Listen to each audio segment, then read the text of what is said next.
Nagsagawa ng clearing operations ang Metro Manila Development Authority o MMDA ngayong umaga sa kahabaan ng Tandang Sora at Luzon Avenue sa Quezon City na magsisilbing alternatibong ruta ng mga motoristang maapektuhan ng pagsasara ng Tandang Sora flyover sa Sabado. Mula sa Commonwealth Avenue, may report si Joan Nano live. Magandang umaga sa iyo, Joan. Yes, magandang umaga sa iyo, Ella, at sa lahat ng ating mga kasangbahay. Inikutan nga ng mga tauhan ng Sidewalk Clearing Operations Group ng Metro Manila Development Authority ang kahabaan ng Tandang Sora at Luzon Avenue kaninang umaga upang magsagawa nga ng clearing operations. Ito kasi yung mga lugar na magsisilbing alternatibong ruta na maapektuhan ng pagsasara nitong Tandang Sora flyover simula sa darating na Sabado, March 2, simula alas 11 ng gabi. Unang sinuyod ng grupo ang kahabaan ng Tandang Sora Avenue kung saan inabutan ang mga sasakyan na iligal na nakaparada sa sidewalk. Ilang sirang tricycle rin na nakaharang sa kalsada ang pinaghahatak ng MMDA at isinakay sa kanilang tow truck. Hindi rin pinalampas ang tindahang ito na halos okupahin na ang kalsada, kaya't nagdesisyon ang clearing operations team na buhatin at iurong ito palayo sa sidewalk. Bahagya pang nagkaroon ng komprontasyon ang leader ng team at ang may-ari ng tindahan dahil iginigiit nito na matagal na siyang nagtitinda doon. Sa huli, wala rin siyang nagawa at napilitan na lamang na makipagtulungan sa MMDA.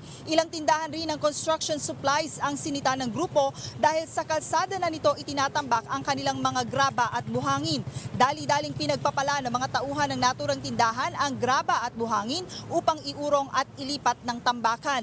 Sunod na pinuntahan ng MMDA ang Luzon Avenue. Dito naman tumambad ang isang talipapa kung saan makikita ang sari-saring istruktura at illegal vendors na nakahambalang sa kalsada. Buong puwersang pinagtatanggal ng MMDA ang mga bubong, lamesa at samot-saring patungan ng mga tindahan na inukupa na yung buong sidewalk.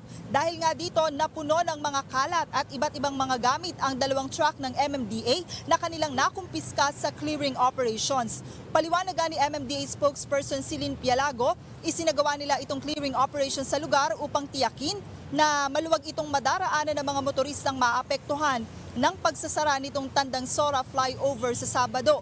Aniya, patuloy silang makikipagtulungan sa Department of Public Order and Safety ng Quezon City upang maiwasan ang pagpapabalik-balik ng mga obstruction sa naturang mga kalsada. Ella, ayon nga sa MMDA, sa ngayon ay masasabi nilang tuloy na sa darating na Sabado ang pagsasara nitong Tandang Sora flyover dahil wala na silang nakikita na posible pang makapagpaantala sa pagsasara nito. Samantala, pinayuhan din nila ang mga motorista na dumaraan dito sa Commonwealth Avenue na sanayin na yung bagong traffic scheme na ipinatutupad dito kung saan naglagay na nga sila ng dalawang temporary U-turn slot kung saan maaaring umikot yung mga motorista dahil hindi na nga sila makakatawid dito sa may intersection sa Tandang Sora dahil kasama rin ito sa isasara ng contractor ng MRT7. Yan muna latest mula pa rin dito sa Quezon City. Balik sa iyo, Ella. Maraming salamat, Joan Nano live mula sa Commonwealth Avenue.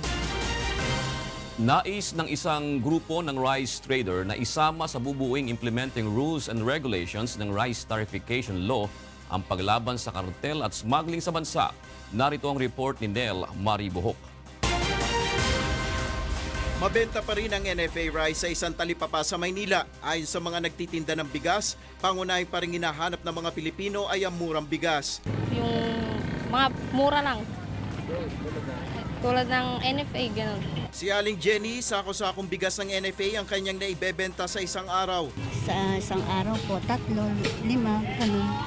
Sa ilalim ng rice tarification law, magiging maluwag ang pag-aangkat ng bigas ng private traders. May kaakibat na ang importation ng bigas na 35% na taripa. Dahil sa pagdami ng supply ng bigas, inaasahang magiging mura ang presyo nito sa merkado. Kasabay nito ay mawawala na rin umano ang NFA rice sa merkado. Ngunit ang ikinababahala ng Rice Traders Group na alyansa ng industriyang bigas ay ang paglaganap ng rice cartel at smuggling kapag naipatupad na ang rice tarification.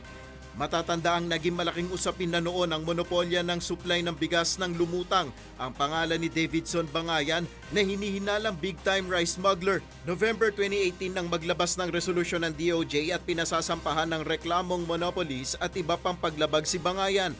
Dahil dito ang pakiusap ni Robert Hernandez, Founding chairman ng grupo, mabigyan diin sa bubuuing implementing rules and regulations ng nasabing bagong batas ang tungkol sa pagpapalakas sa pagsugpo sa iligal na gawain na ito na nagiging dahilan minsan ng pagtaas ng presyo ng bigas. Itong mga smuggler, itapon lang nila yung 200 pesos, may kita sila 150 sa 1,000. Masaya na sila, malaking kita na yan sa rice business. The government will do something na included sa IRR, measure how to eradicate those smuggler. Umapila rin si Hernandez na bantayan rin ang ipinapatong na halaga ng mga retailers group sa presyo ng bigas, bukod pa sa mga hakbang upang tulungan ang mga lokal na magsasaka. Sabi ko nga, panawagan ko kay Presidente Duterte na this coming harvest, iiyak po ang mga farmer. They have to do something as early as now, February, end of February na ngayon. Mababa na, may nabibili na doon na palay na 19, 18. Sa ilalim ng Rice Tariff Law, maglalaan ng 10 billion pesos kada taon para sa Rice Competitiveness Enhancement Fund. Ito ang direktang tutulong sa mga magsasakang Pilipino na inaasahang magpapalaki sa volume ng kanilang inaani. Nel Maribuhok, UNTV News and Rescue, Quezon City. Hindi na mapipigilan ang pagtaas ng presyo ng ilang brand ng delata, gatas, asin at iba pang condiments matapos aprubahan ng Department of Trade and Industry ang hiling ng ilang manufacturer na magpatupad ng price increase. Narito ang ulat ni Joanne Nano. Kung mabigat na sa bulsa ang ilang linggong sunod-sunod na taas presyo ng produktong petrolyo, iba yung pagtitipid pa ang kinakailangan ngayon ng mga consumer dahil tumaas na rin ang presyo ng ilang bilihin. Batay sa bagong listahan ng suggested retail price na inilabas ng Department of Trade and Industry, tumaas ng 50 sentimos hanggang 1 peso and 20 centavos ang halos lahat ng uri ng gatas. Kabilang dito ang condensed milk, evaporated milk at powdered milk. Isang kilalang brand naman ng gatas ang nagtaas ng mahigit 6 na piso mula sa dating presyo nito na 57 pesos. Nagtaas din ang presyo ng ilang brand ng sardinas ng 40 centavos hanggang 1 peso and 75 centavos. Tumaas rin ang presyo ng iodized salt ng 50 centavos hanggang mahigit 2 piso. Gayon din ang presyo ng suka, toyo at patis na tumaas ng mahigit piso. Ayon sa Department of Trade and Industry, ang mga produktong nagtaas ay may nakabinbing aplikasyon noon pang nakaraang taon. Kasama rin sa mga pinagbatayan ng DTI para payagan ng price increase ay ang pagtaas ng manufacturing cost, raw materials, packaging, maging ang bayad sa labor at presyo ng produktong petrolyo. Pinipilit natin talagang ibaba ang presyo as much as possible na kung pwedeng mag-roll back. But because of the 3 months hold-off period, hindi tayo maka-roll back ng presyo. So, and DTI makes sure na kung hindi talaga justified ang reasons nila for increasing their prices, hindi natin ipapa-increase talaga. Umaangal naman ang ilang mamimili dahil pilit na naman nilang pagkakasyahin ang kakarampot na budget. Masyadong yung mabigat na para sa budget ng sa araw-araw. Isang kain namin, bali 200 na tapos iba pa sa gabi. Mahirap po para sa amin. Kasi mas mataas na yung 100 grams, yun lang ang budget. Pag walang pera, wala akong pambili malaki. Siyempre, ang hirap ng buhay Mahirap po, pero wala tayong magawa Kaugnay nito, narito naman ang ilang tips upang makatipid sa pamimili. Una, mas makabubuti kung gumawa ng listahan ng mga kinakailangan lamang bilhin. Mas maganda rin kung mamimili sa mga araw o oras na hindi bulto ang mga tao upang mas makapamili ng murang produkto. Iwasan ring bumili ng patingi-tingi upang makamenos sa gastos dahil kasama rin sa ating binabayaran ang packaging ng kada produkto. Palagi ring alamin kung may mga sale o promo na produkto upang makatipid sa budget. Sa tala ng DTI, 56 na produkto ang inaprubahang magpatupad ng price increase habang nasa halos 200 items naman ang nananatili pa rin sa dating presyo. Joanne Nano, UNTV News and Rescue, Quezon City. Magsasagawa ng oral arguments mamayang hapon ang Korte Suprema ugnay sa hiling ng ang NARS party list na aumento sa sahod para sa mga public nurses. Mula sa Maynila, nasa linya ng ating komunikasyon si Mai Bermudez para sa detalye ng balita. Magandang tanghali, Mai. Yes, June, magandang tanghali. 4 na taon matapos maihain ng petisyon, magsasagawa ng oral arguments mamayang hapon ang Korte Suprema kaugnay sa hiling ng ANG-NARS party list para sa taas sahod ng mga public nurses sa bansa. Taong 2015 nang umapila ang nooy kinatawan ng ANG-NARS party list na si Representative Lea Primitiva Samaco Pakis sa SC upang obligahin ang Department of Budget and Management o DBM upang magpatupad ng karagdagang probisyon sa Republic Act 9173 o ang Philippine Nursing Act of 2002. Nabanggit sa naturang petisyon ng Section 32 ng RA 9173 na nagtatakda ng minimum base salary grade ng mga public nurses sa bansa na dapat ay nasa salary grade 15. Noong siya pa ang Pangulo, nagtakda si House Speaker Gloria Macapagal Arroyo ng Executive Order number 811 na nagtatakda sa sahod ng mga NARS sa salary grade 11. Ang mga nasa salary grade 15 ay tumatanggap ng mahigit kumulang 31,000 pesos habang ang mga nasa salary grade 11 naman ay tumatanggap lamang ng 22,055 pesos. Mamaya nga ay nakatakdang magsagawa rin ang ilang mga nurse ng Unity Walk mula sa Ermita, Maynila hanggang dito sa Korte Suprema upang sabayan itong pagsasagawa ng oral arguments ng Korte Suprema mamayang alas 2 ng hapon. Yan muna ang latest. Balik sa iyo, June. Maraming salamat, Mai Bermudez. Pinayuhan ang mga magulang na bantayan ang kanilang mga anak sa paggamit ng social media dahil malaki ang posibilidad na magdulot ng depresyon ang sobrang paggamit nito. Narito ang ulat ni Rosalie Coz. Pinatanggal ni Aling Babes ang Wi-Fi connection sa kanilang bahay upang kontrolin ang kanyang mga anak sa paggamit ng social media. Bukod dito, monitored niya ang paggamit ng communication gadget ng kanyang mga anak at alam niya ang password ng social media account ng mga ito. Kinakausap niya rin ang mga ito ng regular upang mapaalalahanan. Dahil dito, ang kanyang anak na si Sunshine, mas mahaba ang oras na naigugugol sa pag-aaral at gawaing bahay kaysa paggamit ng cellphone. Bigyan din natin ng oras kung hanggang saan sila, kung hanggang kailan lang nila dapat gamitin si social media. Aminado naman si Sunshine na dahil sa mga iniidolo niyang singer, kaya siya gumagamit ng social media. Kasi may GC po yung idol ko. Tapos din po kami nag-uusap-usap. Batay sa Millennium Cohort Study ng Economic and Social Research Council sa United Kingdom, ang pagkakaroon ng depresyon ng mga female teenager ay maiuugnay sa matinding paggamit ng social media. Sa 11,000 14-year-old na bahagi ng pag-aaral sa England, Scotland, Wales at Northern Ireland, 40% sa mga teenager na babae na gumagamit ng social media ay nagpapakita ng sintomas ng depresyon. Ayon naman sa psychologist na si Dr. Camille Garcia, mahalaga ang paggabay ng mga magulang sa kanilang mga anak sa teenage years dahil dito nagaganap ang personality development. Kung sobra-sobraan niya ang paggamit ng social media, bukod sa depression, malaki rin ang posibilidad na bumaba ang self-esteem ng mga bata. Sa social media anya, maaaring mangyari ang cyberbullying at manipulation. Masyado na tayong naging lenient na akala natin ang pagtutuon ng pansin ng ating mga anak sa mga social media accounts at the same time magkaroon sila ng access sa kanilang mga accounts. Bilang isang magulang, you should know that there should be a limit. Dagdag pa nito, maximum of 1 hour lamang kada araw ang dapat na itagal sa paggamit ng social media ng mga teenager. Rosalie Coz, UNTV News and Rescue, Manila.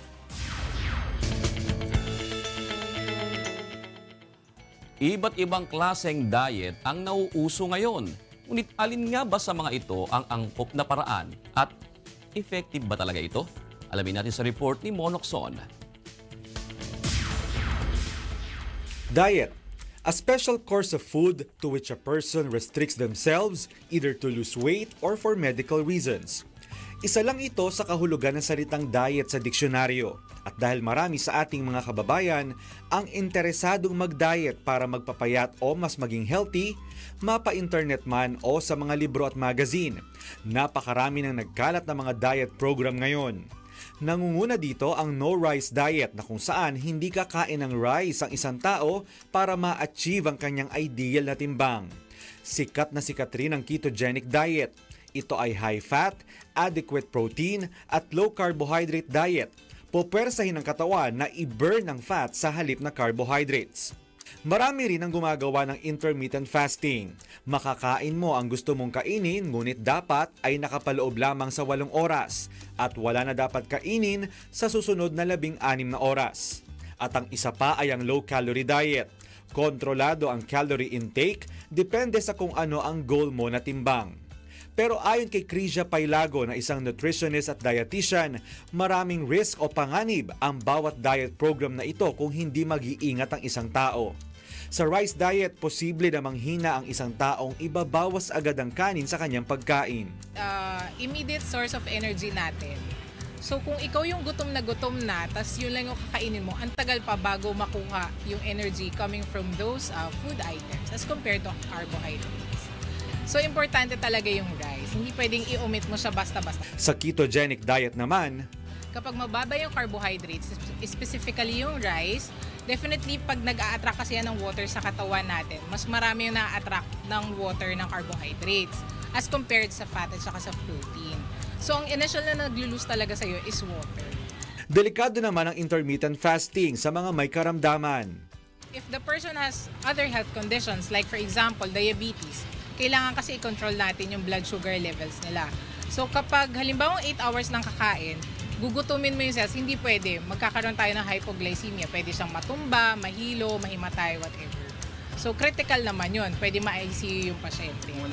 Sa low-calorie diet, may risk na humina ang metabolism ng isang tao kung hindi tama ang ibabawas na calorie intake sa katawan. Kasi magkakaroon tayo ng tinatawag na plateau, if you're familiar with it. So kapag nagpa-plateau yung tao, kahit pa wala ka ng kainin, puro tubig na lang, hindi bumababa yung timbang mo. Ibig sabihin, yung metabolism mo sobrang bumagal. So ang tendency, parang makina, hindi siya umaandar ng maayos or gumagana ng maayos kung konti lang talaga or halos wala kang nilalagay na gasolina. Ayon kay Ms. Pailago, ang mga naturang diet program ay pang short term lamang at hindi maaring pang matagalan. Anya, ang pagpapalit ng lifestyle ay isang proseso na unti-unting mababago. It's not the short term. Kaya nga yung mas mabagal, yung mas okay, yung dahan-dahan natin babaguhin. Depende rin kasi it's hard, but then yung resulta in the long run is very much favorable. At ang pinakamahalaga sa lahat ay ang pagkonsulta sa doktor bago pumasok sa anumang diet program at kung sakaling ma-achieve na natin ang inaasam-asam nating katawan. Kahit na-achieve natin yung healthy weight or naging payat tayo as compared sa dati nating timbang, not necessarily na healthy ka na. Kasi una-una ipapamonitor natin yung lab results natin para i-check kung talagang healthy tayo. Ano man ang dahilan ng iyong pagdadiet, huwag magpabigla-bigla at tiyaking may suporta ng mga health professional upang makaiwas sa mga hindi ka nais-nais na insidente. Mon Hocson, UNTV News and Rescue.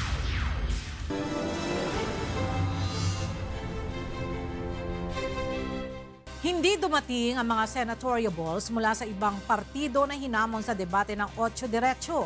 Samantala, nag-ikot naman sa Bulacan ang mga kandidato ng hugpong ng pagbabago upang doon manuyo ng botante. Narito ang report ni Nestor Torres. Sa Plaza Miranda sa Maynila, nagtungo kahapon ang 8 Diretso senatorial candidates.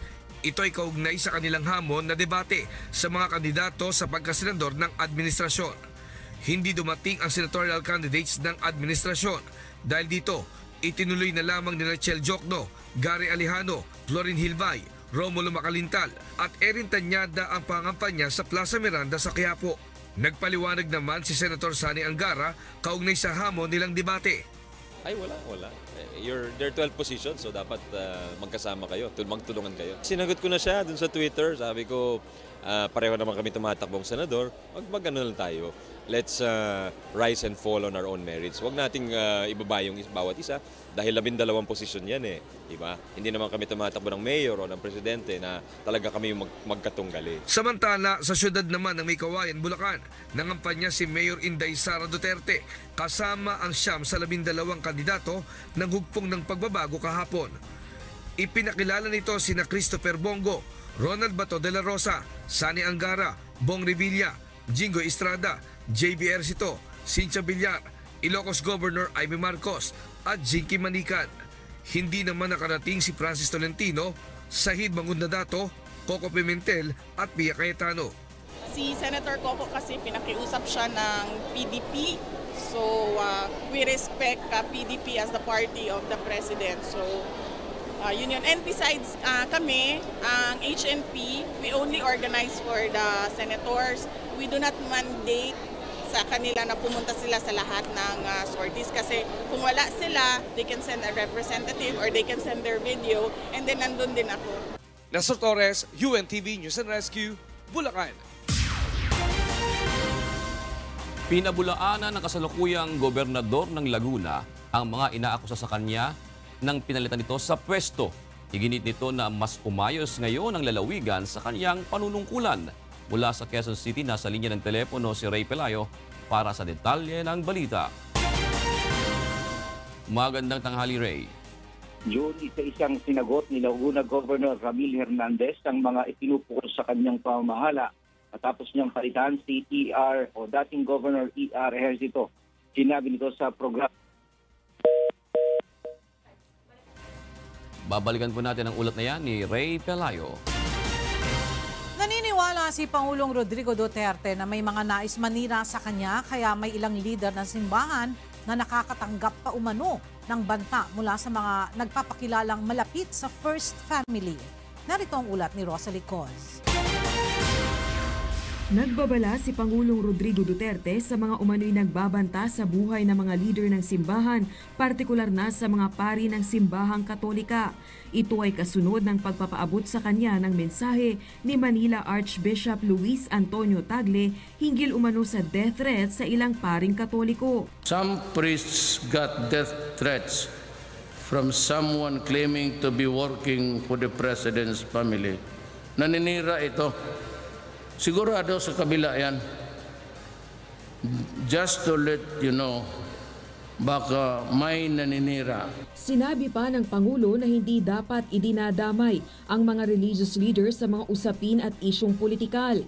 Labag din anya sa batas ang pananakit sa mga ito. Huwag ninyong patayin talaga yung mga obispo pati pare. It is not allowed. Yung mga imam, yung mga tablik. Pag ginawa mo yan sa kanila, ako mismo ang kalaban mo. Ano man makuha ko pagpatayin ko yung pare?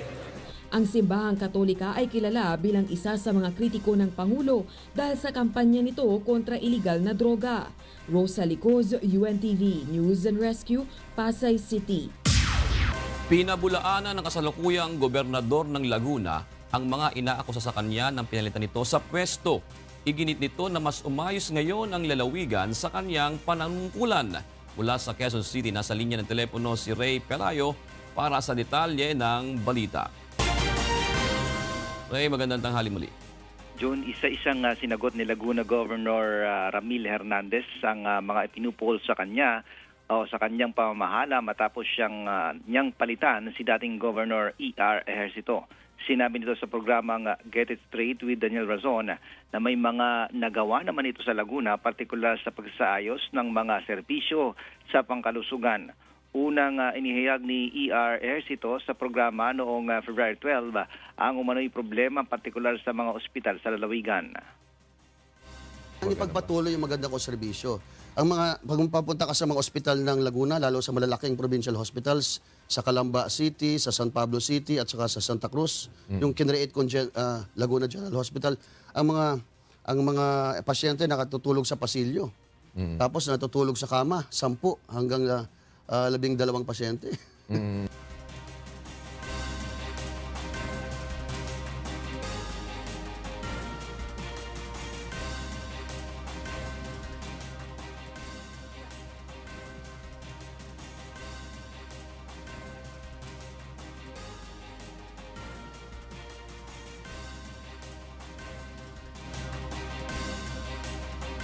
Dahil meron po tayong 9 na provincial hospitals. Yung po sinasabing problema nung aking pong pinalitan, ay yung po yung mga matatagal ng problema. At ang karamihan po dyan ay na-address ko na. Hindi. Iginiit ni Hernandez na pangunahin pa rin itong pinopondohan ang social services. Ang ginawa nitong pumalit sa akin, ang bulk ng pondo niya nilagay niya sa infrastructure.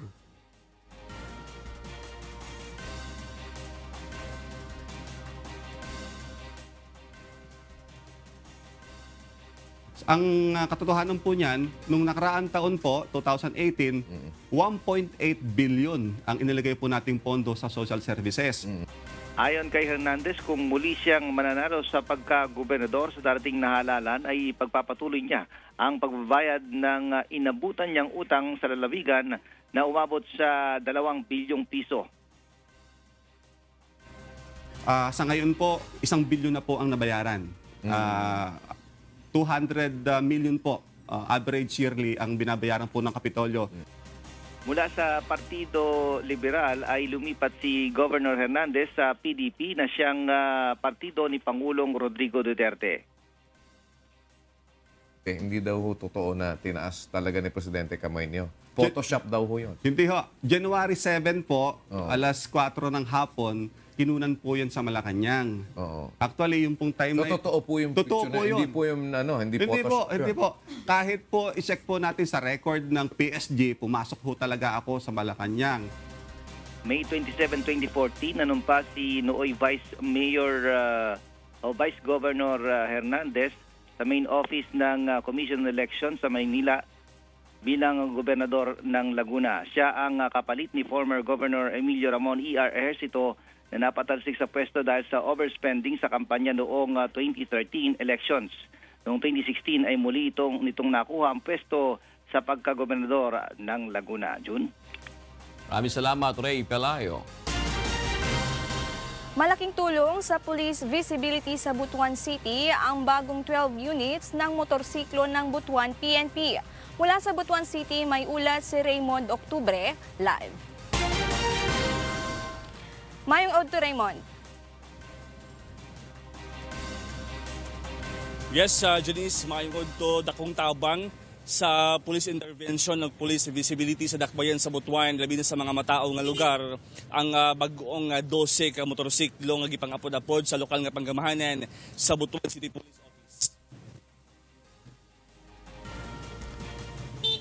Janice, dugang kini sa 18 ka motorsiklo o siyang ka patrol vehicle nagihatag sa LGU Oktubre niadtong naging tuig. Sumala sa tigpamaba sa Butuan City Police Office, pinaagi sa mga bagong motor kansang mas mapadali pa og sabot ang responde sa pulisya sa mga kagupot. Pagtinaw ni Senior Inspector Emerson Alipit, wala may standard time sa pagresponde sa pulis, kundi sa pindaling panahon dapat makaresponde tayo ng pulis. Kalabot kini sa komento sa pulisya.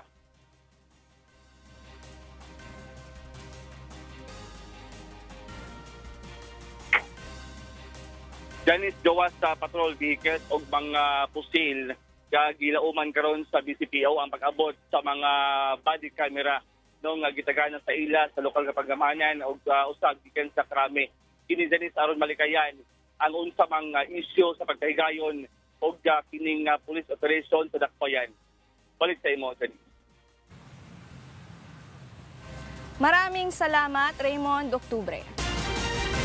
Samantala, ipinasara ng Department of Environment and Natural Resources ang isang resort sa isla ng Boracay matapos mapag-alamang nag-ooperate ito sa kabila ng kawalan ng permit mula sa ahensya. Mula sa Iloilo, may report si Vincent Arboleda, live. Maayong udto, Vincent. Yes, Janice, maayong udto. Sa piyak sa mga patakaran naging papanaog sa mga ahensya ng gobyerno, partikular na sa Department of Environment and Natural Resources na hanungod sa mga regulasyon sa isla sa Boracay, may yara paghihapon nakitaan nga wala na sunod diri. Bangod sini isa ka resort sa Boracay ang ginpasara sa DENR, bangod sa paglapa sa mga patakaran sini kapinaan na hanungod sa easement rule. Suno sa DENR, nahatagan na sa demolition order ang Boracay Plaza Resort na makitaan sa Station 1 sadtong April 2018 matapos makitaan nga nagalapas ini sa 30-meter beach easement rule kag sa 6-meter road easement. Sunod pa sa DENR, samtang nagpatigayan na sa demolition sa mga illegal structures ang pila ka mga establishmento kakatupad sa resort nga ini, padayon sa gihapon ini nga nag-ooperate samtang nagalapas sa layi. Sunod pa sa ahensya, hindi dapat mag-operate ang isa ka establishmento sa isla hasta nga wala pa ini makasunod sa mga layi nga ginapatuman sa isla kag wala pa mahatagan sang permit sa mga natungdan. Sunod pa kay DENR Director Natividad Bernardino ang pagpasara sa Boracay Plaza sa aksyon sa gobyerno, agud masiguro nga ginasunod ang tanan nga mga establishmento sa Boracay ang mga environmental laws kag regulasyon sa isla. Ginhangkat man sang DNR ang mga establishmento sa isla kag ang publiko nga sundon ang mga layi nga ginapatuman sa Boracay agud hindi manginkanugon ang rehabilitation efforts sang gobyerno sa isla sang Boracay. Sa ginang latest report, balik sa imo, Janice. Daghang salamat, Vincent Arboleda. Trending sa social media ang isinagawang Fiesta ng Diyos ng Members Church of God International noong linggo. Number 1 pa sa Twitter Philippines trends ang hashtag Feast Dedicated to God. Naritong report ni Aiko Miguel. Kung dati ay nasa isang sulok lamang sila sa mga lugar na madalas nating nadadaanan, minsan ay tila nakalimutan na ng lipunan. Sa isang one-of-a-kind event na inorganisa ng Members Church of God International o MCGI, ay sila naman ang bida.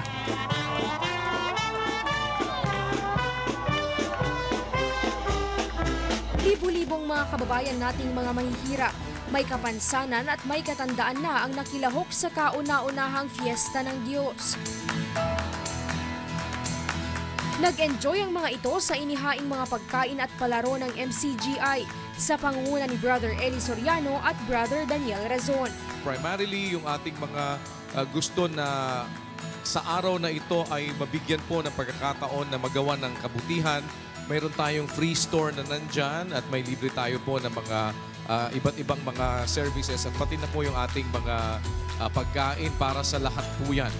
Mapabata man at matanda, tuwang-tuwa sa naranasang paglingap sa kanilang grupo.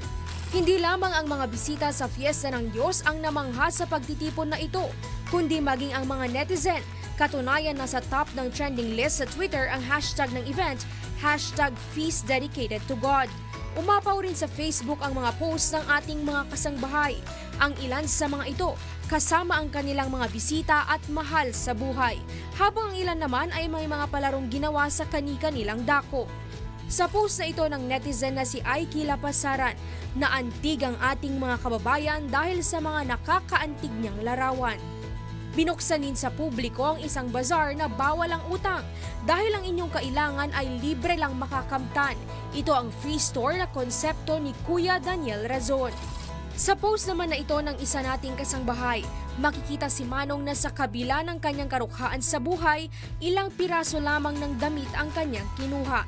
Bukod sa Pilipinas, nakiisa rin sa Fiesta ng Diyos ang ating mga kababayan sa iba't ibang bansa. Higit pa sa festivity o kasiyahan ang Fiesta ng Diyos dahil hindi lamang ang tiyan ng mga bisita ang nabusog, kundi pati ang kanilang mga pusong nakaramdam ng paglingap at pagtanggap sa pagdiriwang. Ayon kay Brother Eli Soriano, ang overall servant ng MCGI, hindi ito ang una at huling pagkakataon na isasagawa ang natatanging Fiesta ng Diyos. Makaserve sa inyo. Yan po ay para sa lahat. Wala pong koleksyon, walang bayad, wala po tayong kukuning abuloy kahit kanino. Yan po ay kagandahang loob ng Diyos sa atin na nag-utos sa mga lingkod niya na magpakain, maghanda. Hindi po masama, hindi labag sa kalooban ng Diyos, maghanda tayo para makapagpakain ng kapwa. Tayo po ay dapat magmahalan, magbigayan, magtulungan at magmalasakitan. Isang uri ng pagmamalasakit na natutunan namin sa Diyos na nakasulat sa Biblia, lingapin ang mga dukha, ang mga kapuspalan. Aiko Miguel, UNTV News and Rescue, Quezon City.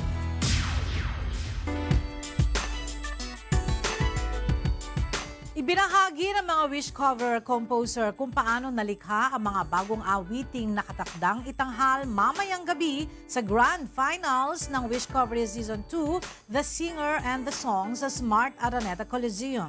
Naritong report ni Mon Hokson.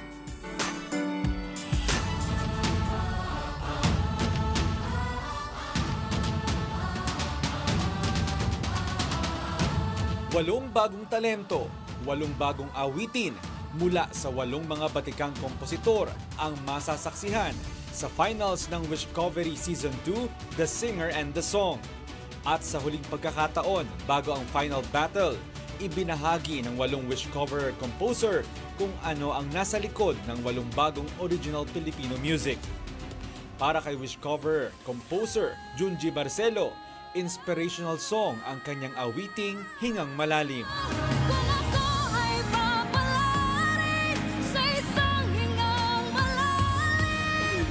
Anything na magpa-plunge ka into something very major in your life, like kakasal ka, bago ka mag-I do, di ba? Laging mag-igang malalim. Bago ka mag-compete sa kahit anong race, kailangan pag walang hinga malalim, bitin eh. So, you need a song that would calm you down and hype you up. May aspeto rin ng pagiging inspirational song ang tema ng awiting Nasayo na nilikha ni Wishcoverer composer Odette Quesada.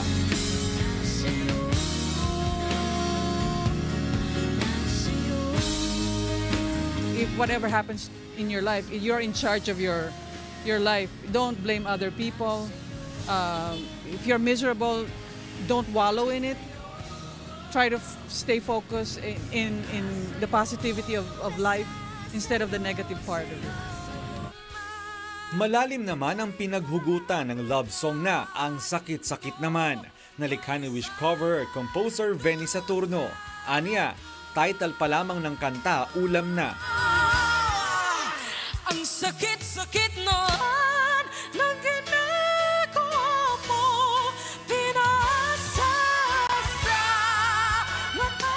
Inuuna ko yung titulo every time magsusulat ako kasi pag maganda yung titulo na narinig ng isang tao yung natandaan, definitely hindi makakalimutan. Hugot na hugot yun.